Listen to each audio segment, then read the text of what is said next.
I didn't know who I was. I had no idea who I was without the outside world validating me, without my identity being attached to my career, without my partner telling me how amazing I was. Then the question is, who am I? And if you can't arrive at an answer for yourself, then and feel some sort of peace associated with that, that's a very, very scary place to be. And so when things didn't unfold in such a way that I can control, that created a lot of turbulence in my heart. What I discovered at that time in my life is that the work can literally be as simple as just feeling what I'm feeling and actually feel it. Welcome to the Legendary Podcast, an invitation into intimate, soul-bearing conversations with the gods and goddesses of our Burning Man camp, the legendary playground of the gods. Here, you'll meet the visionaries, wisdom keepers, heart-centered entrepreneurs, and edge walkers who make up this extraordinary soul family.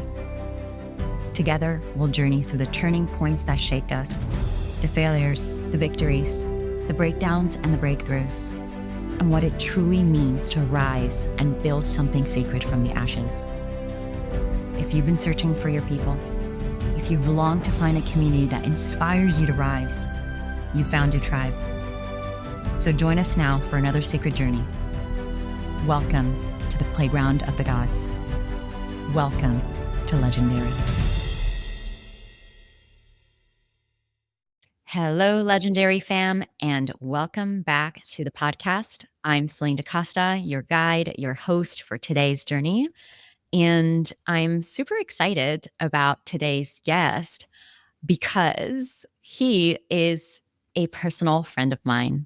And for those of you who have been listening to this podcast, you will know that some of the individuals I bring up to interview, I'm literally meeting them for the very first time. And so as I ask them questions, it's through the lens of a brand new person asking another brand new person to know them better. But it's a really fun experience to be able to bring someone up who I'm personally close to before doing any kind of burn together. We actually haven't even technically burned together.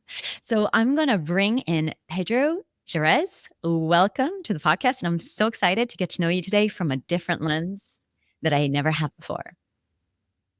Me too. I'm excited to be here. Thank you for the invitation. And I'm excited. I'm nervous. Let's see what's going to happen. I'm going to make you more nervous. Just kidding.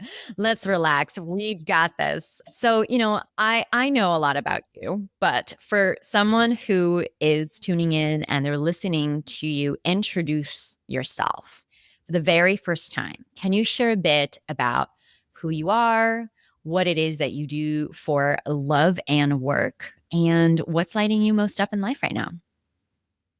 Yeah, it's a great question. I guess the high level is I'm an entrepreneur. I'm a visionary, someone who gets really light up and just extremely passionate about just solving problems that, for whatever reason, life, God, whatever you believe in, has just placed on my heart. And whenever it's placed there, I'm just the kind of person who needs to answer the call. And I've done that through a wide range of different things that have called me throughout my life. I'm on what I would call a second mountain right now in terms of what I'm working on. But besides entrepreneurship, I'm really passionate about things like dance. Love things like urban dance, hip hop, crump, popping, locking, house. And I grew up in New York City, in the Bronx. I love the order of that introduction. So I want to pluck away at each and every one of those things. But the first thing that sparks my curiosity is you said you're on your second mountain. Now, what does that mean?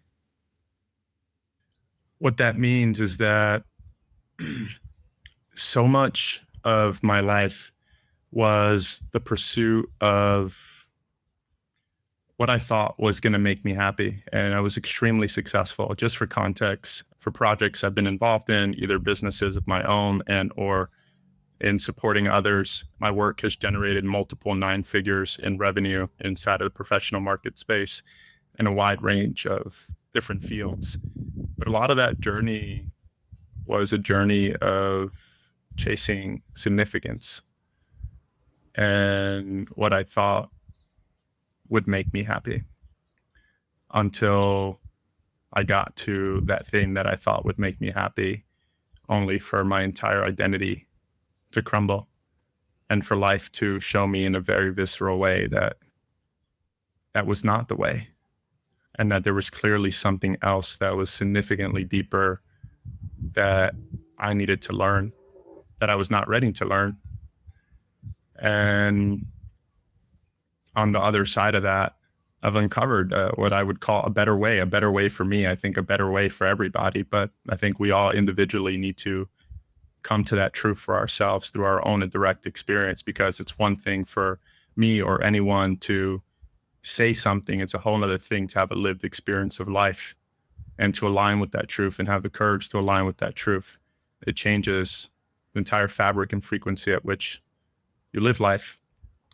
And so for me, my second mountain is less about what Pedro wants for Pedro's life. And the second mountain is about, what does my creator want from me? What do they want me to actually step into very boldly, and having the courage to answer that call in a really big way.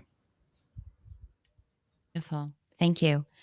And, I love to slow down because what you're saying here is so deeply valuable for so many people. And what I'd love to zoom into is when you said, there's all these things that I thought were going to make me happy, and then they didn't. Can you tell us more about what were those things? What did you do to achieve those things? And when and how did you realize that those things were not the thing you were looking for? For me to create like proper context for that, I need to take you back to when I was just a little boy, 5 years old, and I was wearing a matching suit with my dad. Just think like classic Men in Black. And we're in Las Vegas in the MGM casino. My dad just said yes to stepping into entrepreneurship by joining a network marketing company. And this was the company convention. And we're walking through the casino, and what we see is actually the grand prize that the casino was advertising. And again, for context, I grew up in the Bronx in New York City. And as we're walking through the casino, we see this grand prize, and it's $1 million in cash. And it's in stacks of $10,000 bills, $10,000 in $20 bills. And it's like perfectly lit and bulletproof plexiglass case. And me and my dad's guiding us closer to it. And like my eyes just like immediately light up. I can't explain it. And with my little hand, I like squeeze my dad's hands because I'm like extremely excited. I look at him and we make direct eye contact. I can see he's excited. And it was a moment that bonded us for my entire life.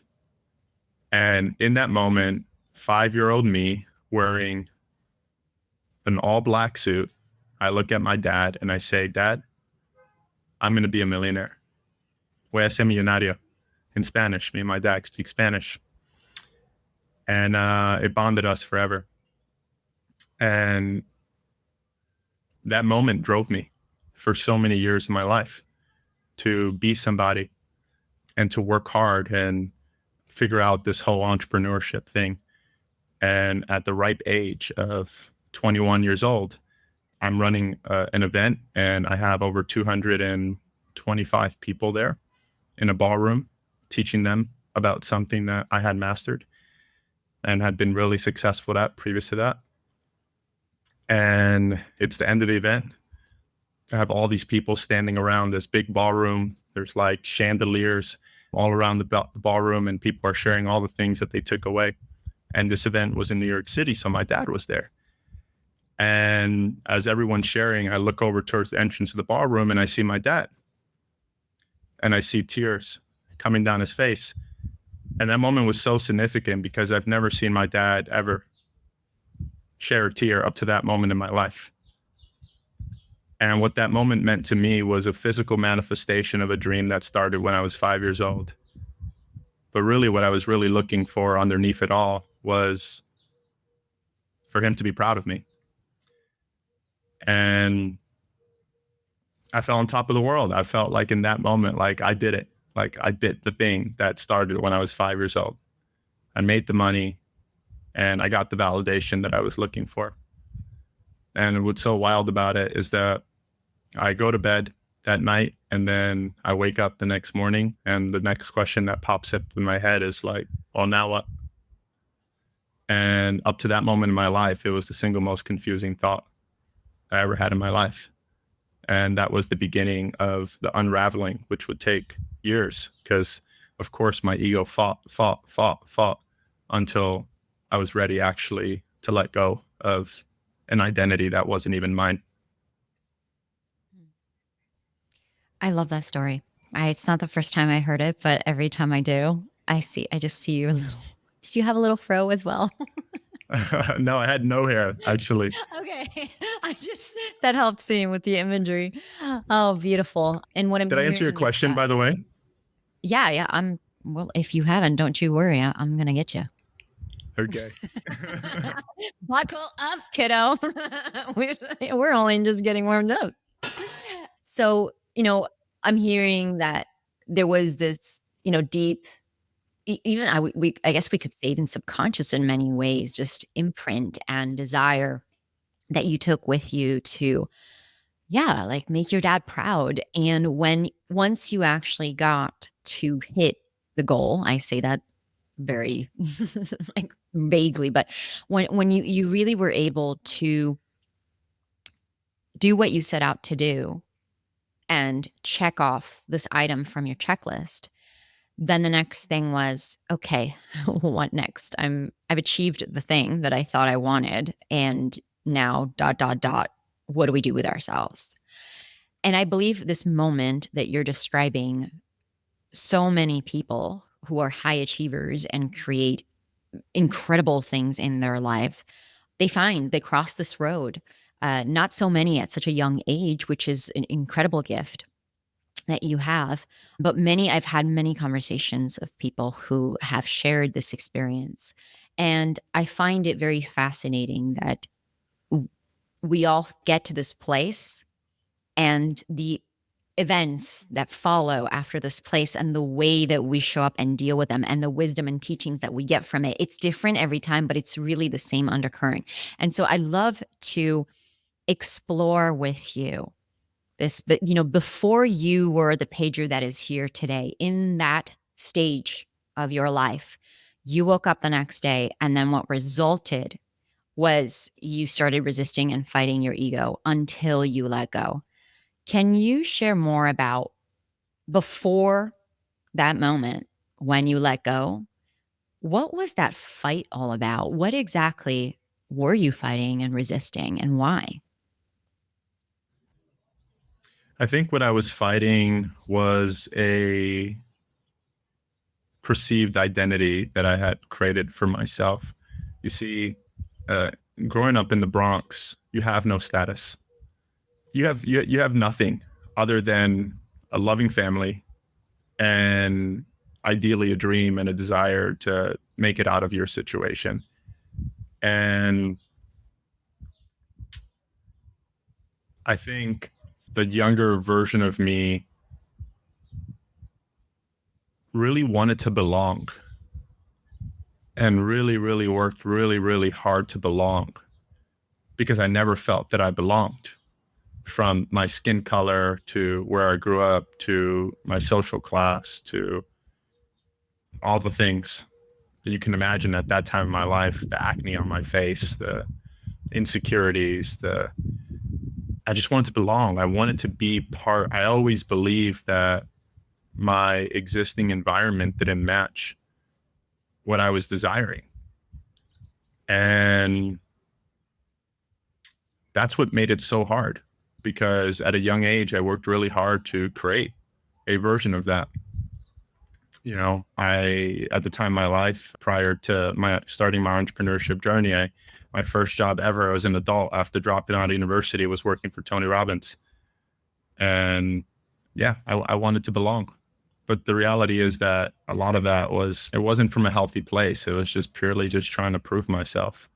I was trying to break out of my situation of being this kid from the Bronx. And I feared falling back to my reality because where I grow up, most people end up dead, in jail, and or just living a really, really, really average life.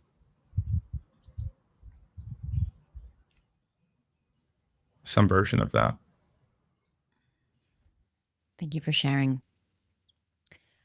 I'm hearing I'm hearing a lot of things that for you there was, because of the way that you grew up, because of where you grew up, there was a lot of conditioning in terms of who you thought you needed to become in order to get out of the situation, in order to escape and become more.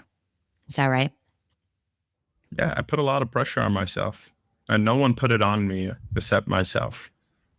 I put all the pressure in the world on myself not to end up like the people around me. I just always knew I was different ever since I was really young.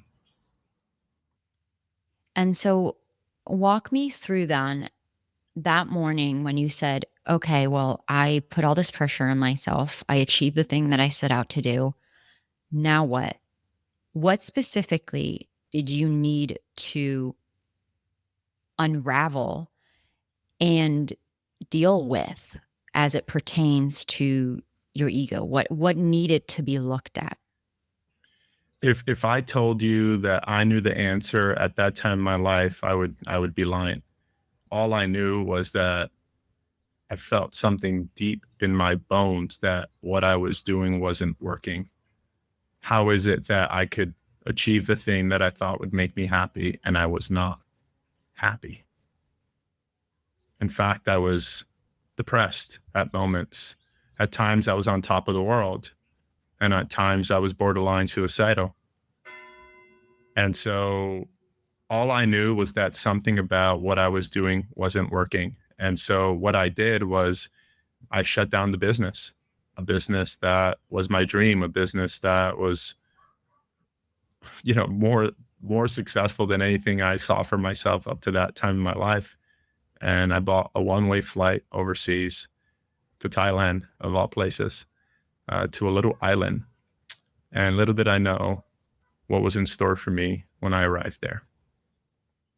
Well, that's a cliffhanger if I ever heard one. Like it's almost like you do spoken poetry or something, Pedro.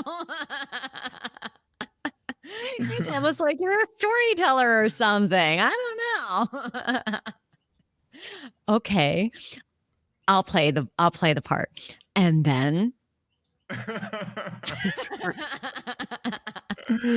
I love it. I love it. So I ended up in Thailand. I'm in a relationship at the time, with this woman that I'm incredibly infatuated by. And we had only known each other for a pretty short period of time, but we're like, hey, let's go there. This is the one area of my life that is working. And now recently have shut down the business. I'm in this little island. I'm with somebody who I'm in a new relationship with. And little did I know that on that island, not only will this relationship show me all my fears, but on top of that, wrestling with the parts of my identity of like, who am I without the status? Who am I without the business? Who am I without the income that's coming in?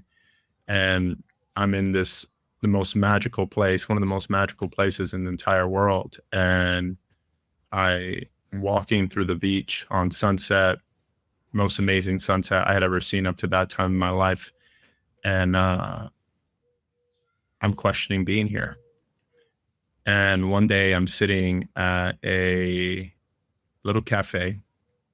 And in this cafe, it starts raining because it was rainy season there at that time. And in walks this couple. and all the seats in this cafe are taken except the two that are right in front of me. And the guy specifically, his name is Chris, he says, "Can we join you?" And I'm like, "Yeah, no problem." And I was doing some work. I stopped doing my work, and he says, "It looks like you're working on something important." I'm like, "Yeah, it's something like that." And we get into this whole conversation, and he's asking me a bunch of questions about myself. Very happily, I'm telling him about it and my background and all the different things. And then I ask the only question that I know how to ask up to that moment in my life, which is, "Well, what do you do?" And his answer is, "I help people who are ready to wake up, wake up." And I'm so naive at the time that my answer is, "What's that?" And he pauses, and then he says, "It's kind of like the next level from where you are now." And he literally could have not given me a more perfect response to speak to the visceral parts of me that, despite whatever was alive in my world, I was always the person who always wanted more. And if there was more, I was curious, I was interested. And so it piqued my interest, and we ended the conversation. The rain stopped, and where we leave the conversation off is, if you ever need anything, don't hesitate to reach out. Fast forward a couple days, for the first time in my adult life up to that point, I asked a man that was not my father for help. And I texted him and I said, "I would really love some support right now." And he says, "Let's meet at this date and this time." And that was the beginning of the unraveling and what would be really a 6-month boot camp of every single day, or if not almost every single day, for the first time in my life, actually doing the work. And what was so fascinating about Chris is that it really touches me to even think about it. He never asked me for a single dollar. Like, I couldn't believe that there would be a human being that would show up for me, didn't even know who I was, and refused to take a financial exchange because he felt called to support me on a journey that I was on. And he changed my life. I have one of those. I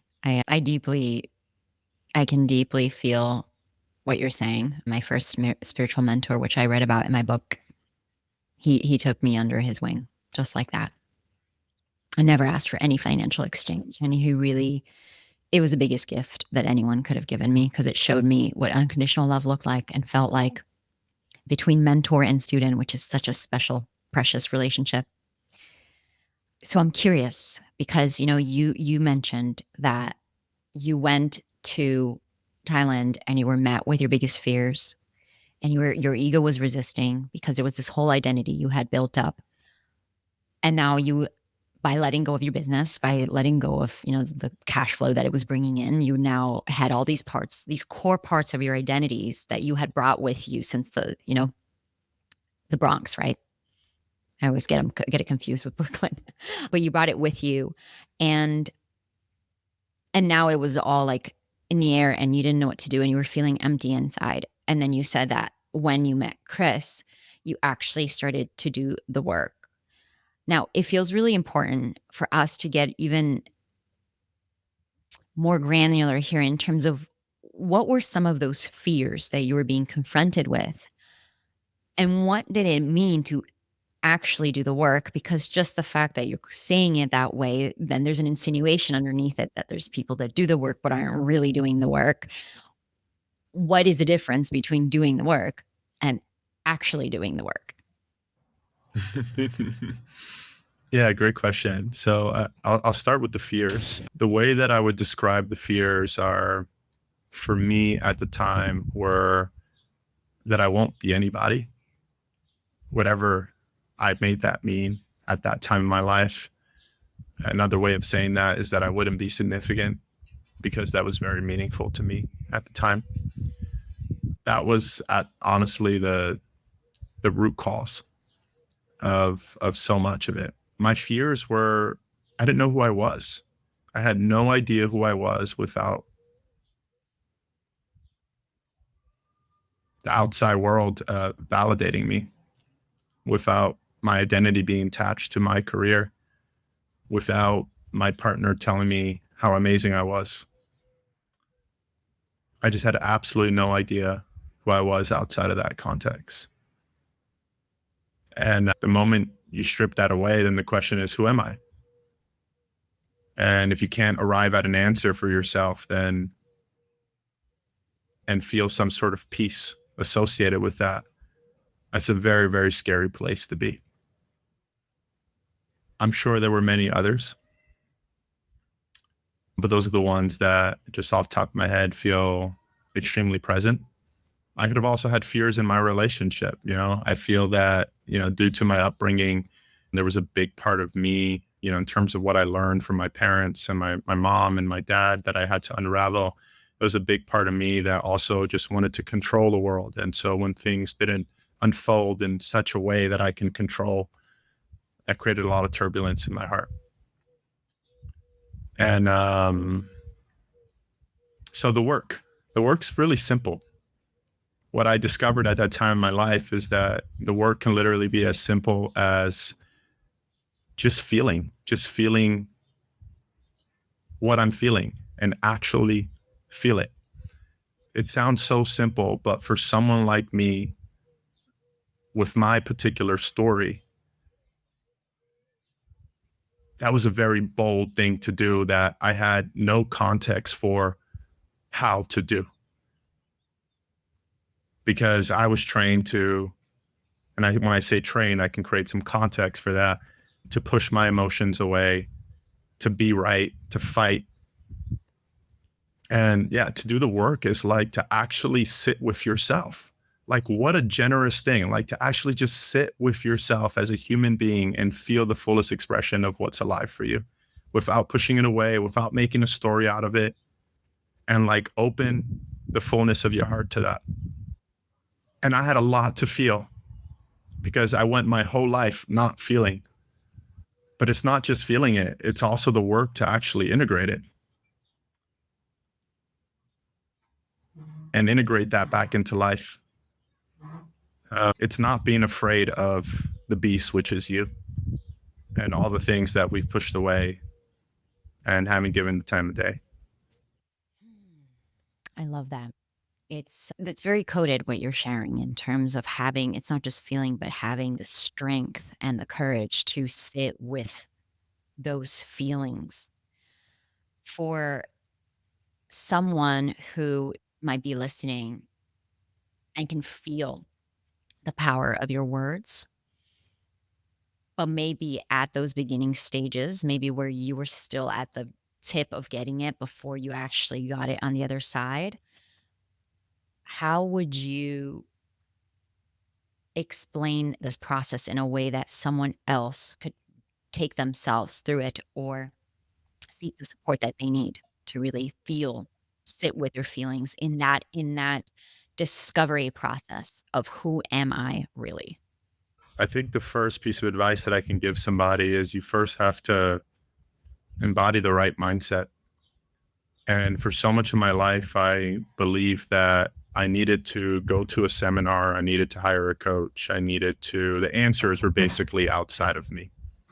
This was my fundamental belief for so long, that if I was going to grow, that I was going to get the answers from someone else. And what I realized is that, and what my mentors presented to me, is that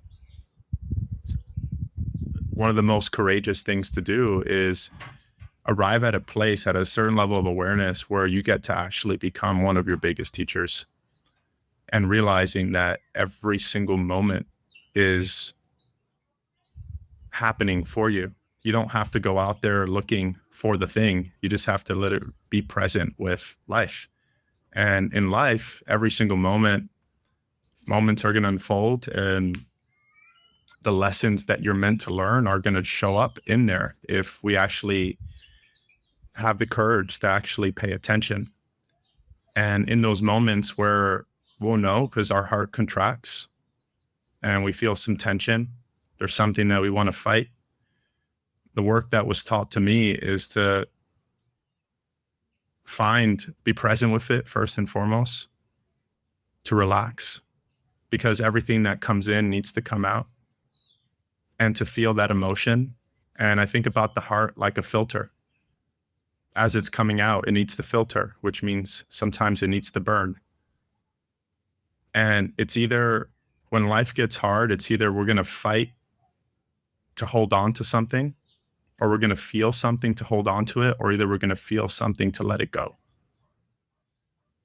And the decision that I made then at that time in my life is that I'm going to let go no matter what. You see, people, what happen is that they negotiate with their happiness. One of the most important questions a mentor asked me once is, do you want to be happy or not? I was like, yeah, I want to be happy, but this, but this, but that, but my girlfriend this, but this happened in life, but look what my employee did, but look at, like, no, do you want to be happy or not? It's a very simple question. We always want to negotiate. Do we want to be happy or not? And I made a decision all those years ago that I was going to be happy. And sometimes I fall back into my patterning, but I come back to the decision. And what the decision requires is that no matter what, I'm going to let go. And that means to relax. That means to let go. That means not to hold on. That means to allow this moment to be a character building moment. Because that's really what spirituality is. It's, the way I see it is that it's shaping your character. It's a process of becoming. That's what doing the work actually means. It means growing in character. Beautiful. I love your share in terms of I chose to be happy and that's it. Like there's no negotiating. It's just I'm going to be happy and I'm going to do what I need to do or who I need to be in order to be happy. It creates a very clear filter through which to see the world through. And I before we I want to start talking about the second mountain, but before we go there, I love to know, what is it that you most had to overcome inside yourself to reach where you are now, which is the choice to be imperfectly happy?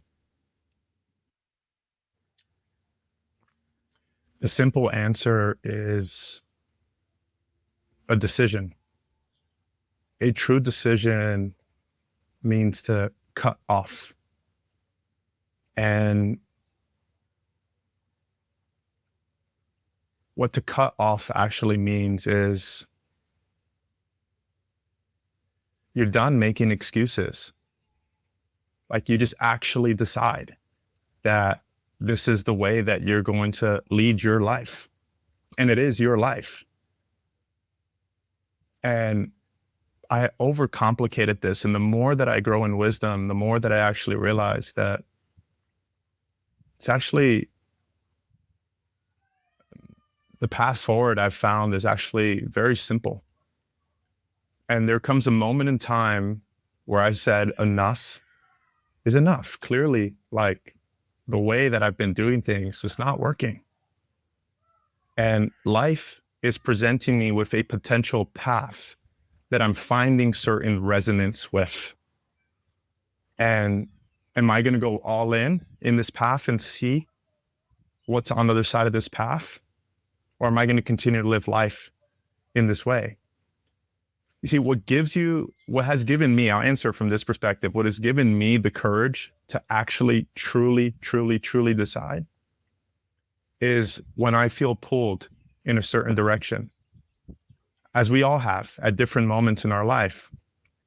For whatever reason, life is putting certain people in front of you. Sometimes life is putting a podcast in front of you. Sometimes life is putting a book in front of you, a mentor, an event, whatever it might be, an experience.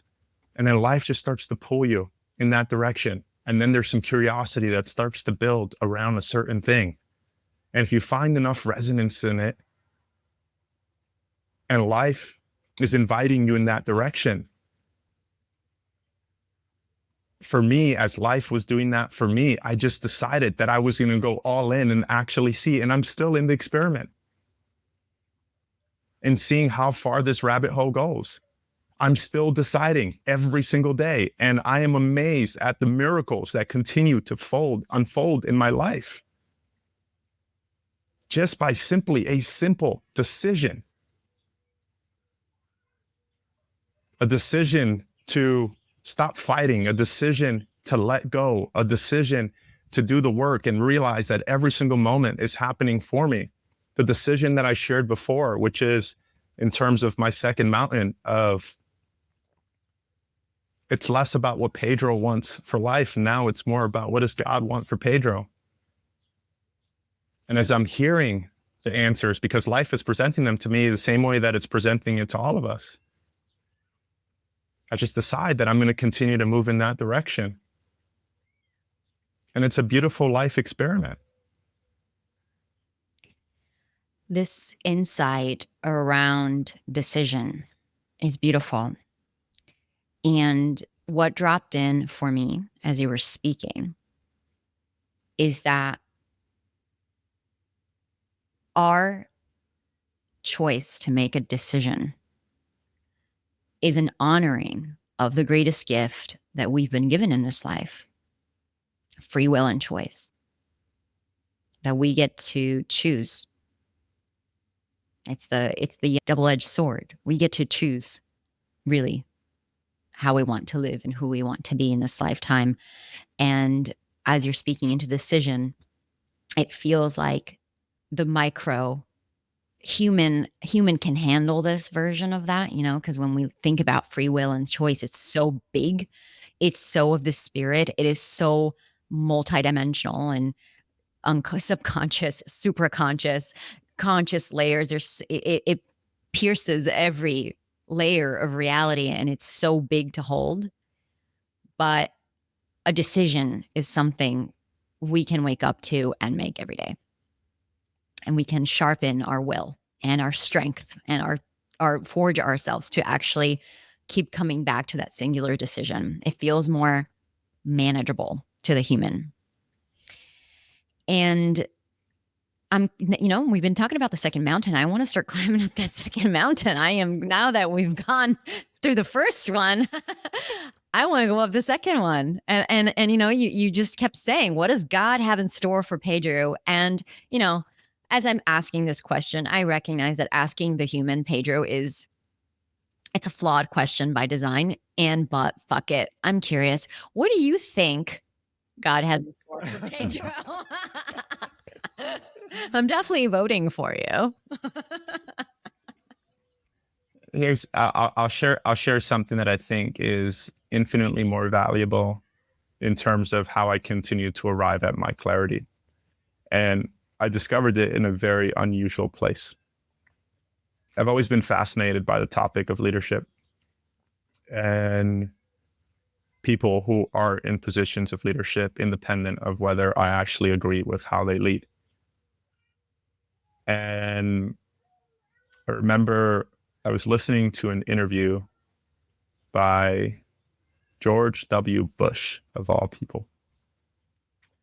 And he was talking about this topic of leadership and how he's always been fascinated by the subject and how he was first exposed to it in his early 20s and that he found it to be the most fascinating subject he ever came across in his life. And that ever since he was first exposed to it, for whatever reason, he said, I'm going to commit myself to learning about it and mastering it. And I had no idea what that actually meant. because this word of leadership is actually one that no matter how much you hear people talk about it, or at least for me for a very long time, it didn't actually really make sense. But here I am hearing this person who was a previous president of the United States talk about leadership in a way that I had never heard anyone talk about it. And I was like, you know what? I should probably pay attention, and I should probably take this subject more serious in my life. And so I did. And ever since I watched that interview, what I've come to terms with is two things.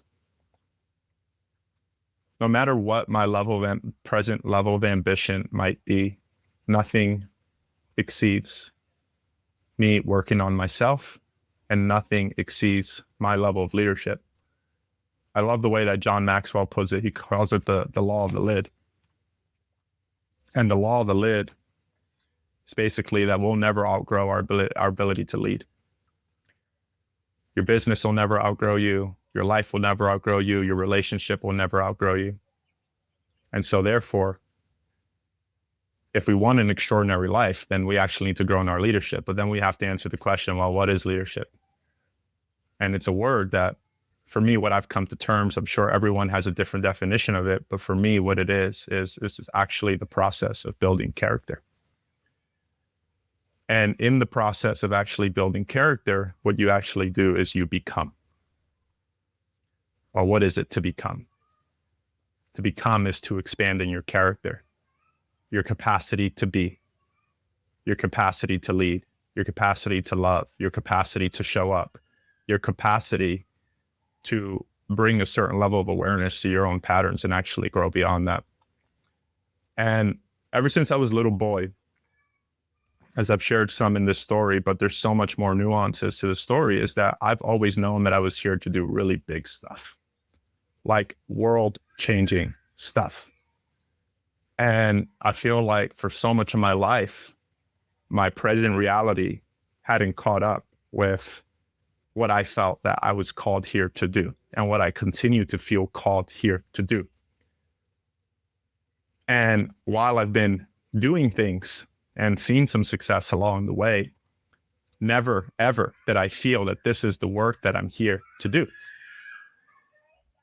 It was just a stepping stone for me to learn certain lessons and actually grow in my leadership and expand in my character in the process of this revealing itself, because now I hit a certain level of capacity. So life was now ready to present the thing that I was here to do. Ooh, that's sexy as hell. Whoever's listening, you gotta rewind that and play it on 1.0. I fucking love that. So what I'm hearing is that since you were so little, you knew that you were here to do really big things. And your whole life, you were trying to do those things in the best way that you knew how, with your capacity, with your tools, with your programming, and the version, I even see the version of, I guess you could call it like the Bronx version of Pedro up until that date where he woke up and he was like, what's next? He was still 100% trying to do the thing he's here to do. He was just doing it. I almost see like this cage over you of like, you're doing it to the capacity at which the cage is like, which that there's space, like you're filling all the space that is there in that cage. But the act of, I see like you going to Thailand and being like, oh, I got to get out of this cage and the depression. I don't know what's going on and why, and this isn't working. And just like wrangling with it and wrestling with it. And then, and that moment of exhaustion where you're like, fuck it, I give up. That's when the guide comes, even archetypically. And the hero's journey, the guide comes, Chris comes, and it's like, hey, did you notice there's like a door right there? You just have to choose to go through it. And then boom, you go through the door and it's not even like, and then I'm free. I see, okay, there's another initiation, which is how do I get out of the door and stay outside without crawling back into the cage because it's comfortable? And that's a whole other process in and of itself. But what I'm hearing is that those chapters, of you literally being in the cage, breaking out of the cage, trying to get back in because it's comfortable, but not doing it because you're choosing something that's unknown and scary and big, and realizing that the thing that you thought was unknown and scary is actually not that scary at all. But that in itself is its own journey. And what I'm hearing is the going through these chapters or these waves, however we want to describe them, is what built your character and your leadership.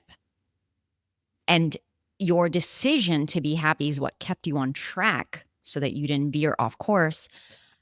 And by staying on track with that decision, you had to inevitably build your character to the point where you had so much capacity and openness to life that life was actually able to meet you and give you what you wanted. That's right. My message, as clearly as I can say it, is that doing this work on yourself is the only work. Focusing on asking yourself the question, what am I supposed to do? Who am I supposed to be with? Where am I supposed to go? It's all the wrong question. Those answers are meant to reveal themselves. People talk about a concept called intuition. It's the ability to listen and feel guidance and building one's sensitivity to it. Life will guide you.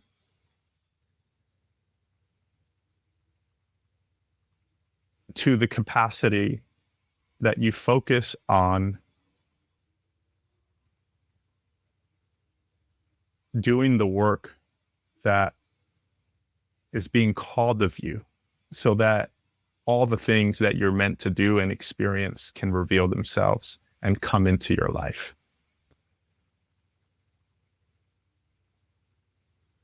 The amount of stress that I've put on myself over the course of my life trying to will life and bend it to what I wanted it to be is astronomical. And I'm here to tell you, as someone who's been over that mountain, it won't guide you to what is it that you really want. I think life is here to surprise us, all of us, in magnificent ways, in ways that exceed what we even potentially see possible for our life, depending on our current belief system and mindset. This is what life has revealed to me, and I've seen enough evidence of success to say that I'm betting my life on it. And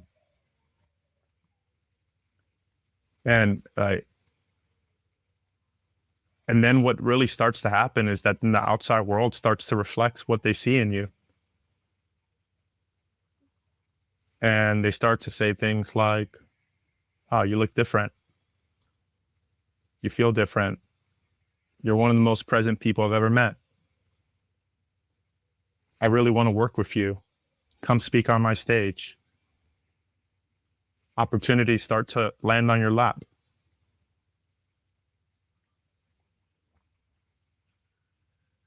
But it's also a never-ending cycle, because even when those things, life starts to reflect those things into you, what you actually start to see is that you're just tapping into a freckle of your potential. And that all the things that you thought you wanted are actually the starting line and not the finish line.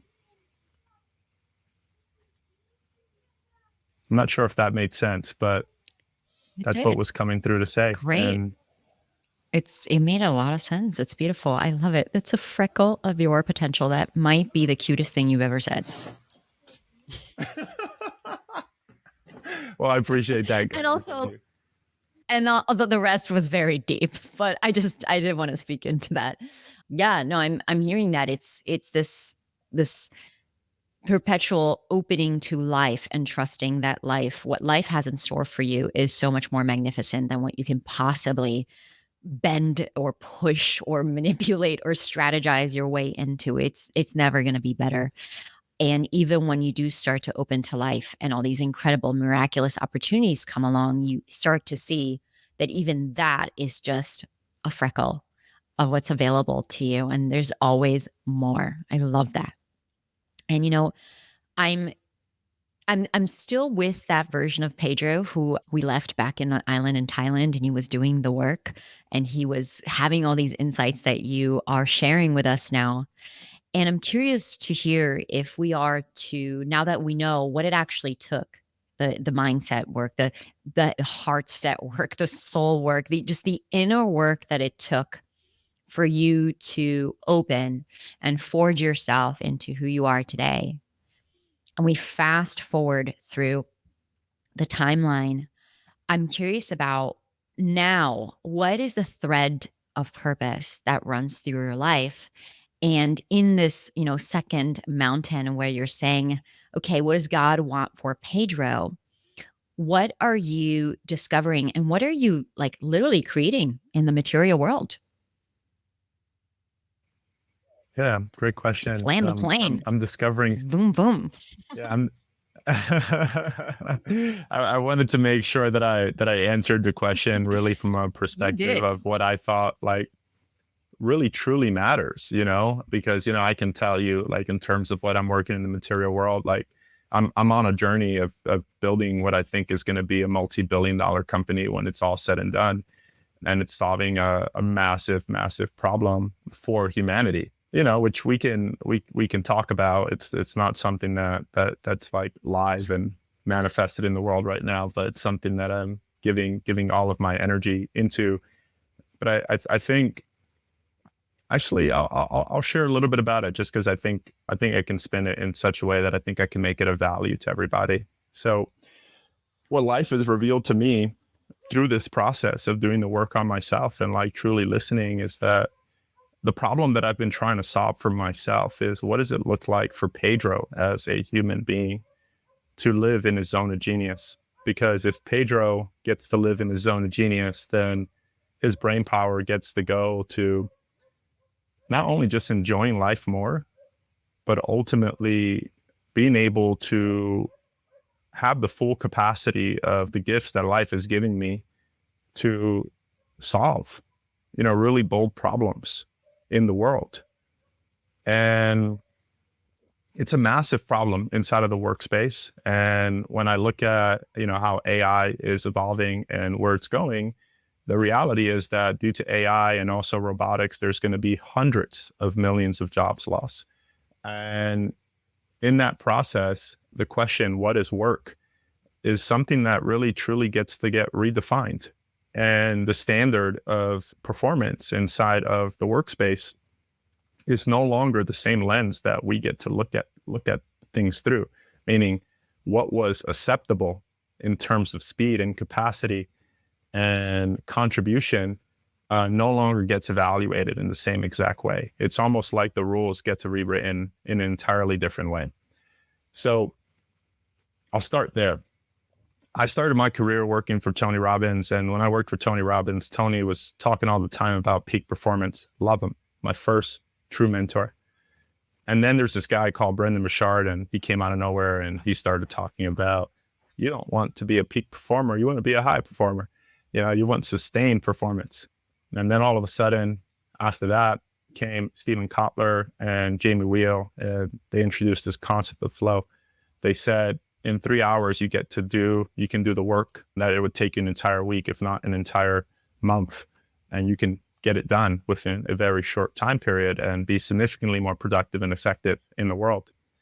And what I'm calling, living inside of your zone of genius, I think transcends all of it. And the reason why I think it transcends all of it is because those are all skills and things that we can learn in terms of what to eat, how to sleep, to work out, how to structure our days, how to do all these different things. But the reality is that we've all And a lot of us have learned all those things and still have all sorts of upper limit problems that we ultimately come across as to why we can't actually perform at our best and actually give our best to the work that we're actually truly here to do. And so with all that being said, what I'm creating in the world right now is a combination of hardware, it's a combination of software, and it's a combination of AI that really allows you to, in real time, be able to detect when you're self-sabotaging yourself as a leader based off what success looks like for you.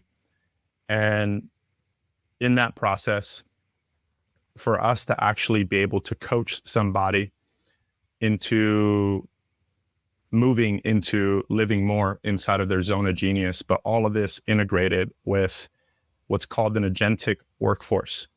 And what that means is that the way I look at living in your zone of genius is a combination of a human being doing the work to actually be able to lead effectively while at the same time be able to create leverage so that the only thing that they need to do every single day is do the things that are entirely inside of their unique ability and that are the thing that only they can do to have the highest contribution on society. And when it's all said and done, I believe it's going to change the professional workspace forever. And it's an exciting mission. I didn't have to go out there looking for it. This all came to me as a result of doing the work. And now I just get to answer that call and be of service to humanity to really help them be fully expressed in this way. And my vision for the world is, what does it look like for all humans, all professionals in the world to be fully unleashed and fully expressed and to have their highest contribution? Because if they can't, I think they're going to have a very hard time in this next chapter in the world. As you're speaking, and I love you. We have talked about this concept many times as well outside of this podcast, and so I love this idea of moving from peak performance to high performance to flow to just how do we get to operate in our zone of genius. It's a very important problem to solve. As you're speaking into, because you and I, one of the many reasons why we bond is we do share this philosophy around the main thing, or the only thing rather, is to do the work. It's to look inwards, it's to align, it's to continue to excavate and release and free ourselves and let go and like trust life, right? And also, one of the things I love to do in these conversations is, even when I personally align with the philosophy that's being spoken, I always like to play the devil's advocate. And I always like to think, if someone was in this room with us and they had an objection, what would that objection be? And what came through for me as you were speaking are all the people that are like, but Pedro, I've been doing the work. I've been doing the work for decades now. I've spent X amount of money doing the work. I spent X amount of time doing the work, and I'm not where you are. I haven't gotten that second peak. Like, I didn't get there. How is that so? Right. And so for someone who's like deep in their processor, and we know we hang out in the kind of places where that is very common, right? People that have been doing the work on something for 5, 10, 15 years. And yeah, they're either later on in their life, maybe not at where you are at in terms of age and opportunity. What would you say to those who, yeah, would come here and be like, oh, but what about me? For sure. I appreciate that, asking that question. So here's what I would say.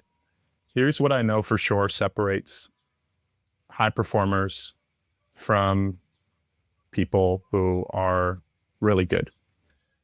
The way I would describe it is the speed of feedback loops. As simple as that. And I learned this years ago when I read a book called The Little Book of Talent by a guy called Daniel Coyle. And Daniel Coyle, in that book, what he did was he went into all these interesting schools around the world that produced some of the most incredible talent in all domains that you can possibly think of, people who went on to be the biggest stars in the world and or the best athletes in the world.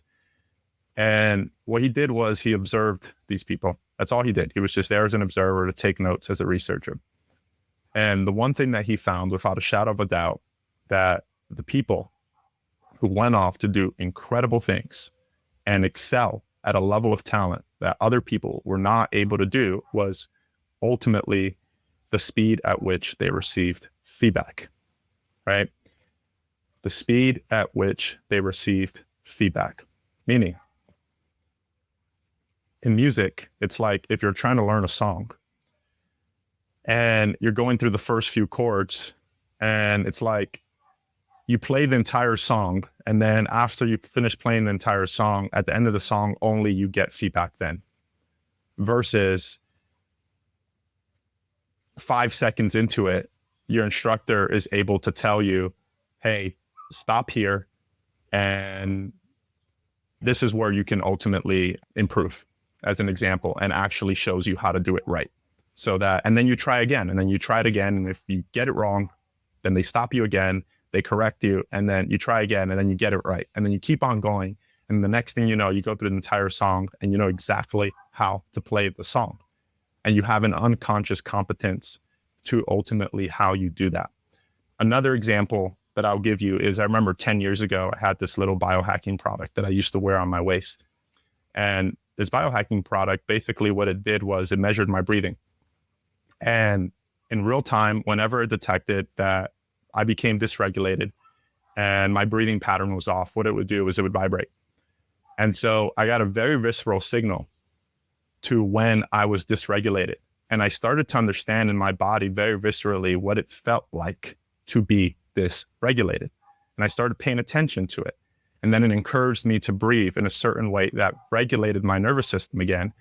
And it told me when I was regulated based off the way I was breathing. So I got real time feedback. It's the same thing that people do when they're doing neural feedback and they're doing all different sorts of things. And it changed my life. And anybody who knows me knows that I hold a very, very deep level of presence. And this was one of the ways that I was able to actually cultivate it. I got real-time feedback and I used it every single day for years. I understood very viscerally what it was like to be dysregulated. We've all done the work. The speed at which some of us get the feedback to reset, to understand at a very nuanced, visceral level, and to course correct is very different. And so what's different about what I'm talking about is the speed. You see, I have all sorts of ways that unconsciously, and we all do as human beings, that we self-sabotage ourselves. But we don't know that because we don't have that certain level of awareness due to our trauma, due to whatever it is. But if we're able to capture voice, if we're able to capture HRV, if we're able to capture breathing patterns, if we're able to capture all these things, now we have real-time data and we're able to give that real-time feedback in such a way that shortens the feedback loop. It's like a coaching call. You can do a coaching call once a week with your coach. And as powerful as I think that is, which I think a lot of people should do, I think I would learn a lot more by myself, and I think everyone else will learn a lot more about themselves if they were actually able to analyze themselves at a much more frequent frequency. I think it would ultimately change their life. And now with AI as an example for capturing voice, I can analyze 30 seconds on the clock all day and show others, show myself all the subtle ways that I self-sabotage myself and all the ways that I say I want something, but then this shows up in my language or whatever it might be. So that's my answer to that. I think that if people were to look at their growth in this way, they would see some real breakthroughs. I love it. It's very practical, this feedback. That's what I love about it. And, just one little follow-up question around this is that I was thinking about, oh my gosh, the biohacking device. I totally want that.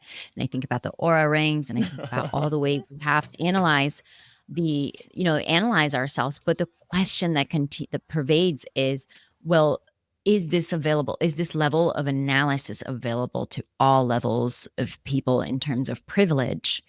And is it accessible? Right. And also, even would somebody even know how to analyze themselves if they weren't given the tools or the education? Even if they had the tools, would they even know how to use it to be able to point their direction towards improving? Yeah, my goal with what we're building is that someone has to do absolutely nothing except be themselves. And through being themselves, all these things will reveal themselves. Just like I said, you live life, things show up. And as they show up is when we get to identify these things and really course correct them. And not just course correct them, because there's always two sides of the coin. It's one is like how we're growing in our character, our leadership, and minimizing the ways that we're self-sabotaging ourselves, but then also creating real leverage for ourselves. Whether we're ready to accept it or not. And the reality is that in the future, every human being who works in the professional workspace, if they're professional, they're going to have an entire agentic AI workforce behind them. And so, and for people who don't understand what that means, just for context, is that imagine if you're an executive at a company and you think about all the things that you need to do in your day that you hate that are part of your job. Well, instead of hiring people to help support you in that, essentially there's going to be these figurative agents out there in the world that, as we collect more data about you, are going to be able to support you in all those ways in an automated way and get those things done before you even have to think about them. And so there's always two pieces to performance. One is the inner work, but the other piece is actually how do we actually create more leverage so that we can just do the stuff that we're here to do. That is not far off. It is completely accessible, and everyone's going to be able to access it for less than $200 a year. Cool. Well, you had me sold. I put down my sword when you said we could just get to be who we really are. I was like, okay, I'm done advocating. Devil's quiet. So, and I'm also hearing that you are taking a very active role in ensuring that all of that happens. So in the world, which is fun and leads me to one of my closing questions, which is what legacy or impact are you most committed to leaving in the world, not just through your work, but how you live? In terms of the legacy that I'm here to leave in the world, that's all revealing itself. What's present to me right now is this problem that I'm really committed to solving, that feels really meaningful to solve for myself, and I feel it's going to be of service to others.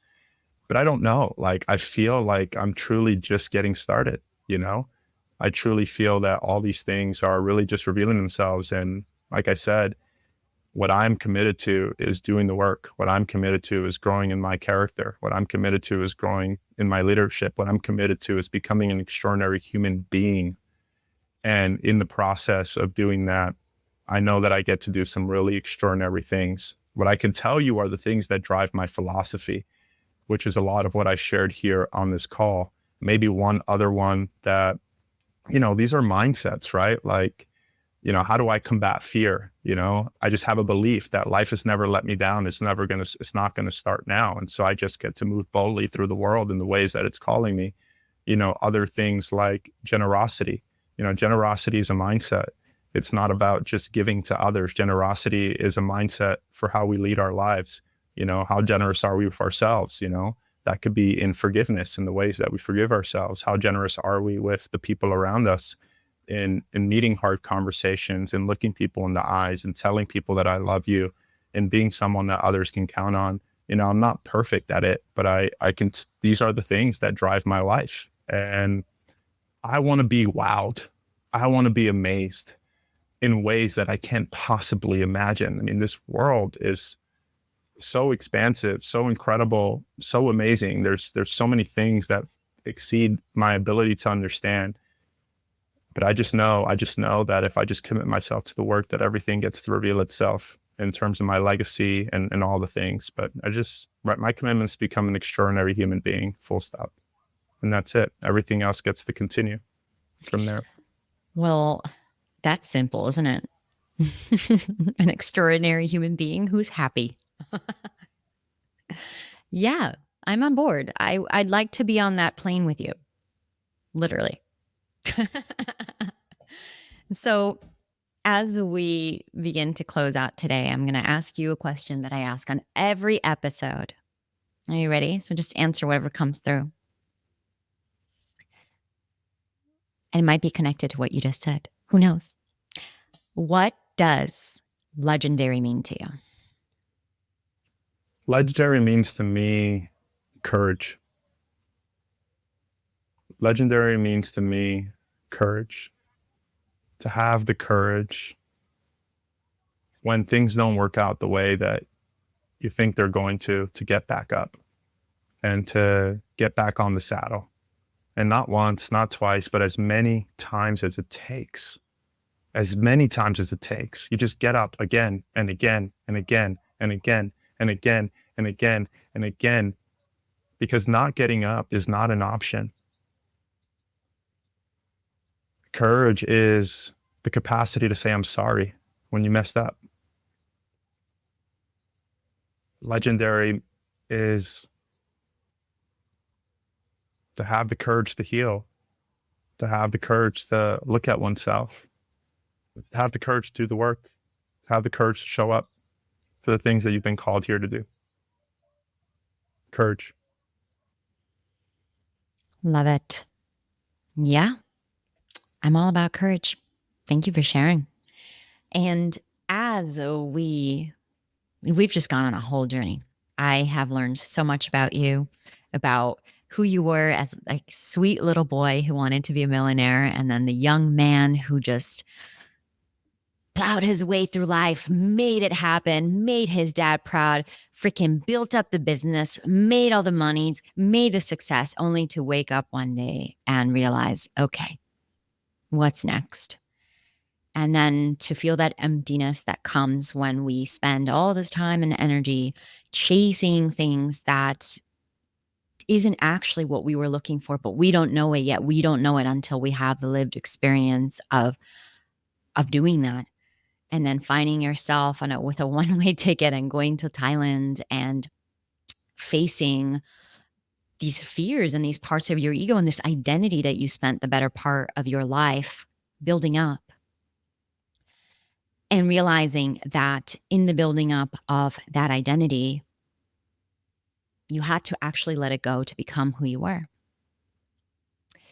And I also see the Pedro who persevered, who met Chris on the beach, who realized that it was time for him to wake up, that there was a different way to live, and who did the work and who was initiated by the work and who realized that that's what it was. And that became your biggest freaking treasure. And then the version of you who said, okay, I'm ready to climb that next mountain, but this time it's going to be the real thing. And so you did. You climbed a mountain and you took all of the gifts with you, studied leadership and presence, and actually asked the bigger questions of who am I really? And you stepped into that with the decision to be happy, with the decision to be an extraordinary human being. And here you are now, having created and creating and being open to life and everything that it has to offer you. What a freaking journey that you've just taken us on.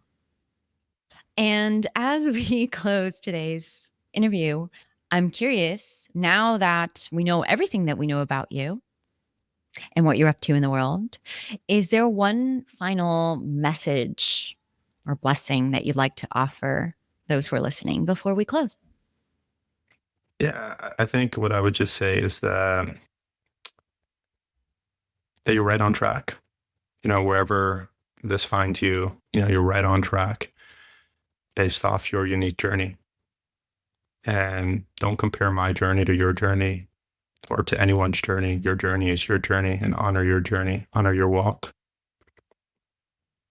and trust your walk. And the lessons that you might arrive at might be different than mine. So that doesn't make me better and yours worse. Just trust your journey. Listen deeply, listen courageously, act courageously, be generous, and just listen, just like really listen. And I just really believe that to the capacity that you're willing to do that, it's the capacity that life gets to amaze you in incredible ways that maybe you can't even see right now. And I think so much of life is just believing that that might be available to you. Because if you don't believe it, you'll close yourself off to it before it even has a capacity and the ability to enter your life and amaze you. Yeah.